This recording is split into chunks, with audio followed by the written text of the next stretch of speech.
কারখানার অবস্থা যখন খারাপ থাকে তখন ন্যাচারালি শ্রমিকের সংখ্যা কমতে থাকে। এই শিল্পের পিছনে মূলত হইল আমরা আসলে একটা ষড়যন্ত্রের শিকার। যখনই একটা ফ্যাক্টরি তার সক্ষমতা হারায়, তার ইনকামের থেকে খরচ বাড়ে, তখন স্বাভাবিক কারণেই তার খরচ কমানোর জন্য সে সব জায়গায় কিন্তু কাট করে, সেখানে শ্রমিককেও কিন্তু ছাঁটাই করছে। না, সব কারখানায় তো আমি ঢালাওভাবে বলতে পারবো না, তবে যারা স্ট্রাগল করতেছে, ম্যাক্সিমাম ফ্যাক্টরি স্ট্রাগল করতেছে আমাদের বিভিন্ন কারণে। হ্যাঁ, তো যেই ফ্যাক্টরিগুলো স্ট্রাগল করতেছে সেখানে কিছু কিছু শ্রমিক নিয়ম মেনেই ছাঁটাই করা হচ্ছে। বেসিক্যালি পোশাক শিল্প থেকে কিন্তু কর্মসংস্থান, নতুন কর্মসংস্থান তেমন একটা হচ্ছে না, কারণ যেগুলো ইন্ডাস্ট্রি অবস্থা ভালো না, ইন্ডাস্ট্রি ডিক্লাইনের দিকে আছে। যে কথাটা আমি একটু আগেও বলেছি আপনাকে, যে ইন্ডিভিজুয়াল ফ্যাক্টরিগুলো কিন্তু স্ট্রাগল করতেছে, তারা প্রফিট করতে পারতেছে না। কিন্তু টোটাল যে বাংলাদেশের রপ্তানি বাস্কেটে হয়তো বা কিছু সিগনিফিকেন্টলি কিছু ইমপ্রুভ আছে, কিন্তু সেটা কিন্তু আসলে অ্যাকচুয়াল পিকচার না।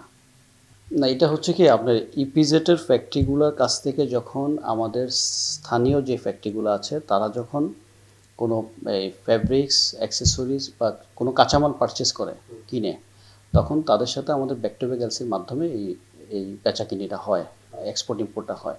তো এই জিনিসটা যেহেতু ইপিজেটের জন্য একটা আলাদা আইন করা আছে, আর বাইরের ফ্যাক্টরিগুলো একটা আলাদাভাবে আলাদা আলাদা আইনে চলে, তো ইপিজেটের জন্য কিন্তু এটা এক্সপোর্ট। কারণ সে আমি তার থেকে যে পণ্যটা কিনছি ব্যাক টু ব্যাক এলসির মাধ্যমে, তার জন্য কিন্তু এটা এক্সপোর্ট, আর আমার জন্য এটা ইম্পোর্ট। সেটা ওই এক্সপোর্ট হিসেবে ওইখানে যে এই ফিগারটা ওইখানে অ্যাড হয়।